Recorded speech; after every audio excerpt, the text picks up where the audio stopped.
Good morning, it's me, Lorna, here again. So I'm going to read about chapter 4, how to maintain healthy boundaries, aka how not to give away your power.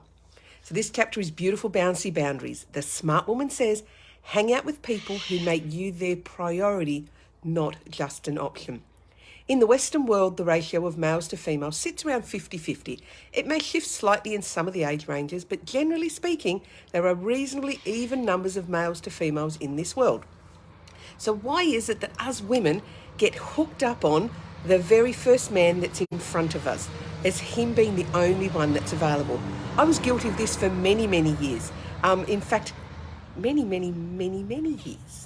So every now and again I do fall back into it too. This also leads into my fun theory that the human race has forgotten the fundamentals of the mating game. Not dating, mating. We seem to be the only species on the planet where the female feels that the need to pursue the male in order for him to like her.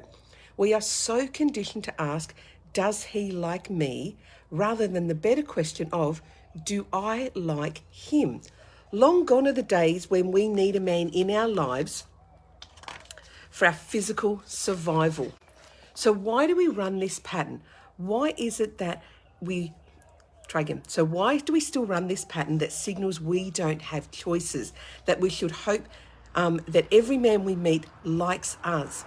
We seem to forget that we have so many choices, men, available to us. Healthy boundaries are those boundaries that we set to protect our mental and our emotional stability. Our personal boundaries aren't obvious as a fence or a giant no trespassing sign, unfortunately, but they're really like invisible bubbles.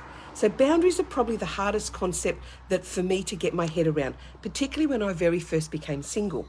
The boundaries we had during our marriage weren't communicated other than through some sort of adverse reaction if one of us happened to cross the other one's boundaries accidentally. I say accidentally because we hadn't actually been clear with one another. For me, these were frustrating emotional outbursts, and his were to shut down and withdraw all communication. Now, in every relationship, some boundaries are a given. For some people, not swearing at each other is really important. For others, it's an acceptable form of communication style.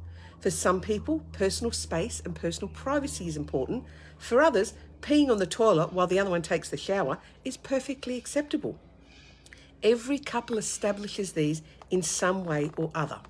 So after my first husband and I separated, we struggled to establish new healthy lines of communication and the new dynamics of how we would treat one another after having known one particular way for 20 years. Contact between us had to be maintained because we still had 2 children to raise.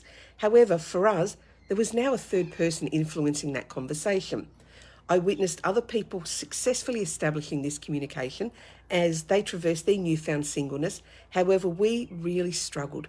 I hadn't expected the man who I'd known for so many years to become so cold, so verbally nasty and spiteful in his actions. I had no idea how much of this came from the new relationship he was in either. His usual response to unpleasant conversations had always been to withdraw, yet suddenly he was sending long emails with way too many words that was usual for him.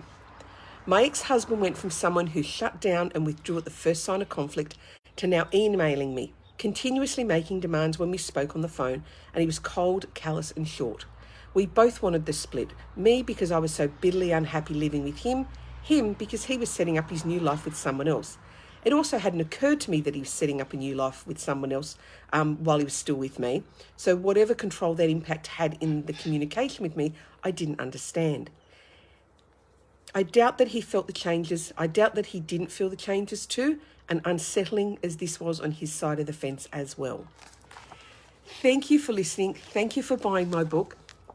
Thank God He's Gone, The Smart Woman's Guide to Reclaiming Your Personal Power and getting back your confidence and reclaiming your personal power. Thanks for buying the book. Thanks for listening to the read, and really go and make this your best life as you are. You're perfect. See ya.